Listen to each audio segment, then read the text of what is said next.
What's up, y'all? It's your boy Sense. You are now back with another episode of Common Sense Reactions. You already know what it is, man. Today we just gonna jump into the topic. I'm trying to do more musical shit, like I was telling y'all before. I feel like kind of that's my strength. This is what I do.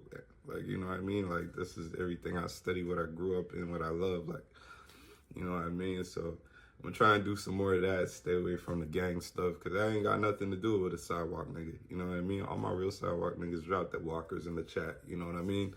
Drop that walking emoji. You feel me? But yeah, today we're gonna deal with a East Coast nigga by the name of Coach the Ghost. You know, he was a drill rapper from New York. Started coming up, blowing up, wildly talented. He was actually one of those people who actually made drill music sound fun. I don't think he did a whole lot of the repeating the same lines and over. Like, he had original lines. Like, bro, it's almost like New York forgot how to rap. I ain't gonna lie to you. Like, they still got the delivery, they still got the style, but they have none of the, like, lyrical ability. Like, niggas is just saying the same shit over and over. Same thing with Toronto, though. Toronto followed the fucking example of the New York drill scene. Now niggas just keep on saying the same thing every song. Spin this, spin that, run it back. Like, you know what I mean? It's just like it's like 10 lines that they just rotate in different orders. You know what I'm saying? It's kind of boring. But hey, I'm an old nigga. I'm from a generation of actual talent, so don't listen to me.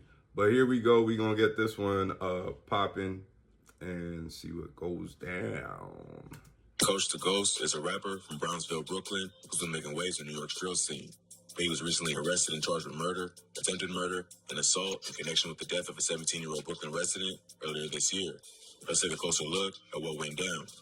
On December 3rd, Coach the Ghost was arrested by NYPD detectives in Clayton County, Georgia, after being accused of gunning down 17-year-old Brian Sanon in the Canarsie neighborhood of Brooklyn earlier this year.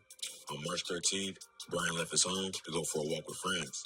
Around 10 a.m., the group was on East 82nd Street near Farragut Road when a gunman hopped out of the back seat of a silver sedan and opened fire on him. Brian was shot and killed.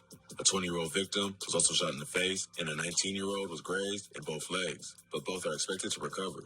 Brian's mom was at a doctor's appointment when she got an alert on her phone on Citizen and had to send out notifications about local crimes.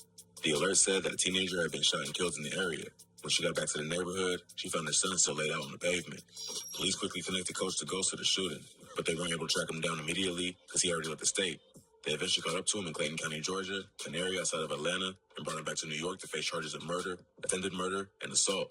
Police also arrested 26-year-old Naquan Pruitt of Levittown, Pennsylvania, back in July, who was being held on the same charges.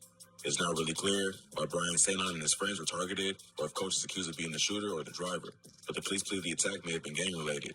Coach the Ghost is a rapper from Brooklyn. Early on, he lived in the Roosevelt Projects in Bed-Stuy, Brooklyn, but later moved to Brownsville. His parents were Guatemalan, and Spanish is actually his first language.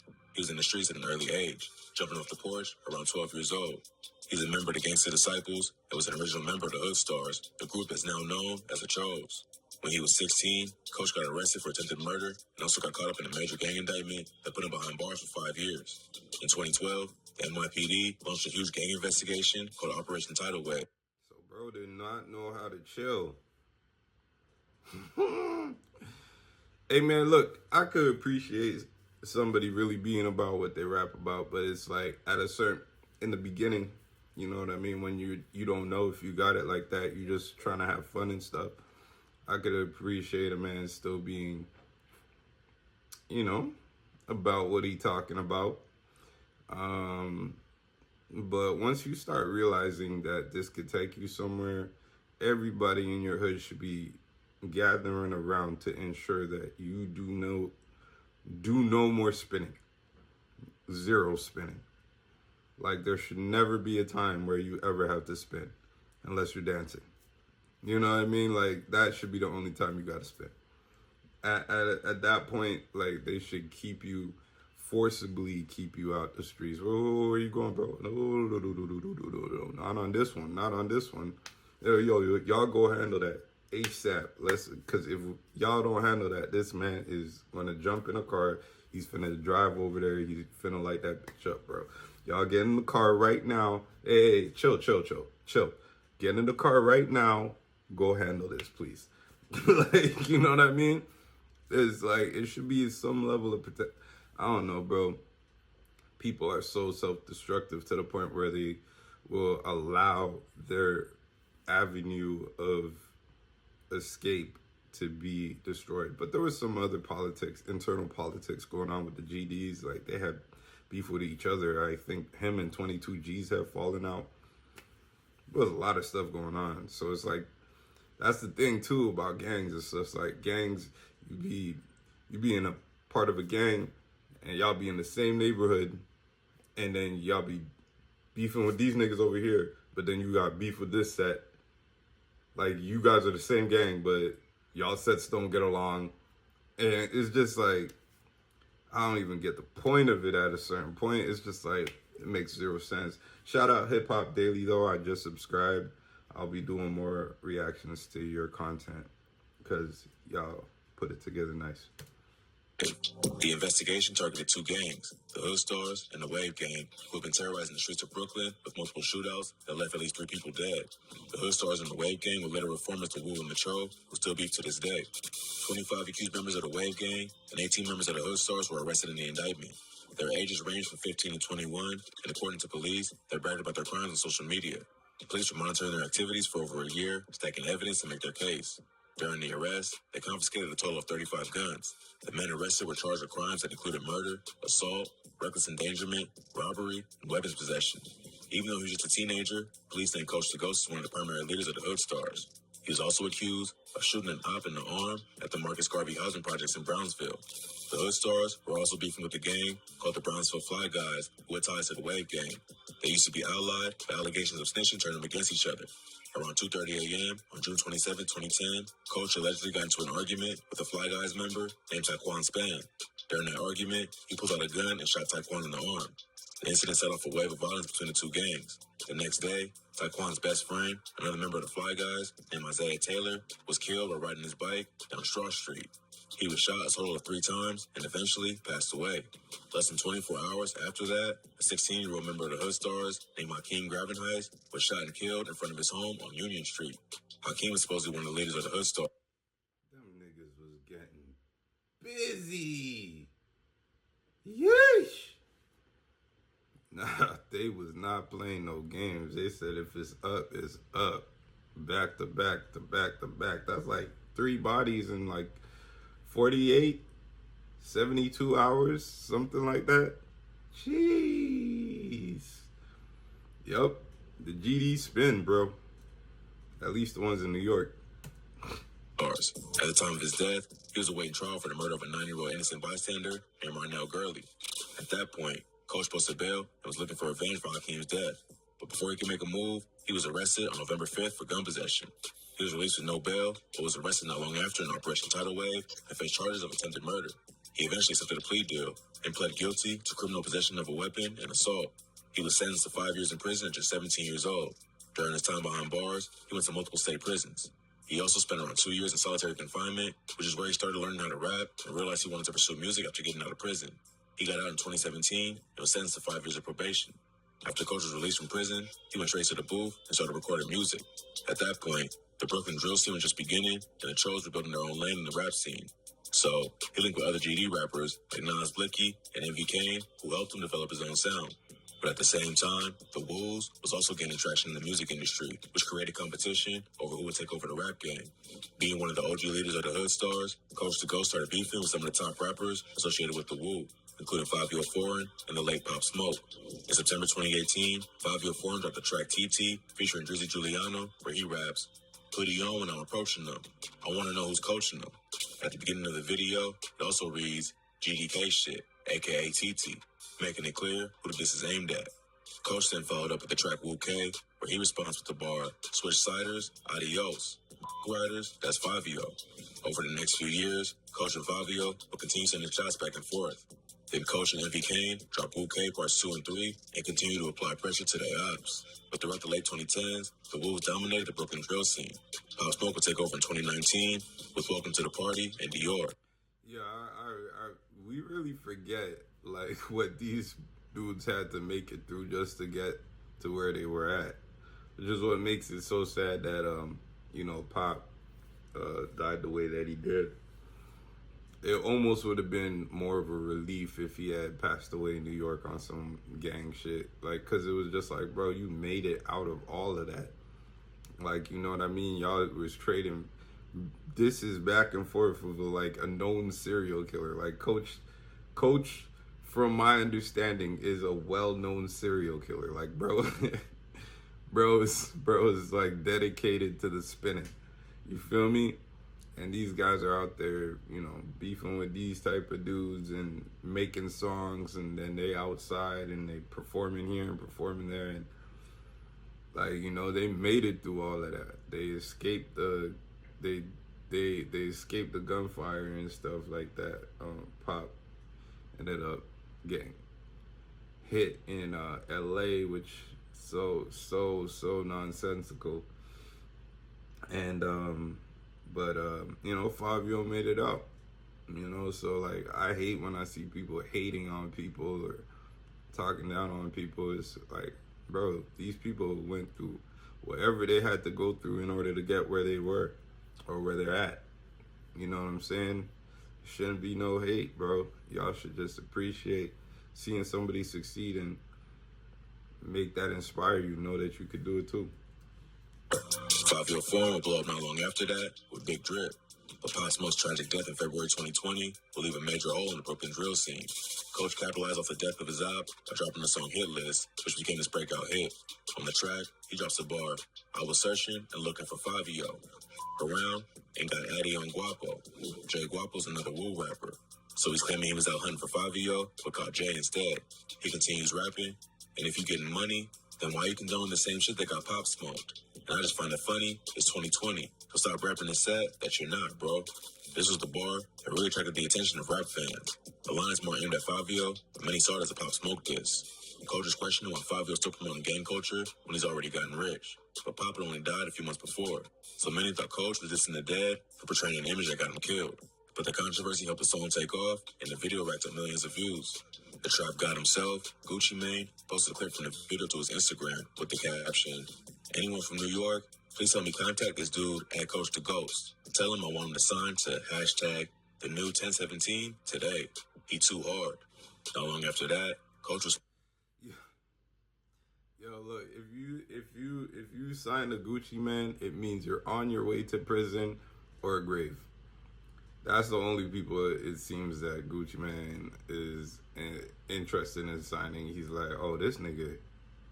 You know what I mean? I can see him on his computer, bro. Now, just like on his cell phone, I'm like, hold on. Oh, yeah. Yeah, this nigga gonna die soon. Get me the paperwork. Bring me the paperwork. We gonna give this nigga whatever he want, whatever he need, because he ain't even gonna be here to collect them checks in a couple months. Oh, yeah, we got another one. Yeah, we got another one. Like, I don't know what it is. It's like, is it his strategy? Because it has to be a strategy. It has to be like, yo, I'm signing this guy because I know he won't be around to fight for his money in a little bit. And I could just sit back and collect whatever he's earning. It has to be, because there's no other way that every single artist you sign, bro, ends up dead or in jail for a very long time. I don't think it's you sending them there, but I think your strategy is to sign people that you know ain't finna be here long term. I think you might have learned something from that process as well, like going to jail so many times and during your career, you probably missed out on a lot of money, lost a lot of money, and you were just like, shit. You were smart enough to be like, well, how could I capitalize on this lesson? But then I feel like you're grimy enough to actually capitalize on it. Because there's no possible way all of this is by accident. There's a million gangster rappers that come out that would change their lives or redirect how they move in order to, be successful long term. Like, look at all these guys. We got Lil Durk. We got man. Like, I can't even go through all the names, but look how many 21 Savage, Little Baby. Like, you know, it's a million artists that you could sign that are gonna move smarter. So there's no possible way that all the artists that you sign are dying and going to jail unless you plan it that way. Another record label that tends to do that, I believe, also is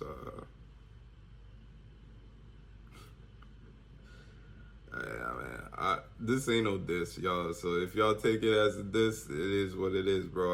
I'm not dissing y'all, but Empire, y'all seem to do the same thing, bro. And I don't know if it's the insurance policies that record labels are putting on the artists that make it worth it. $3 million, $4 million insurance policies that go to the record label. Don't go to the artist's family, none of that. But there was like, I feel like it was like 4 artists back to back that signed to Empire and were dead like months later.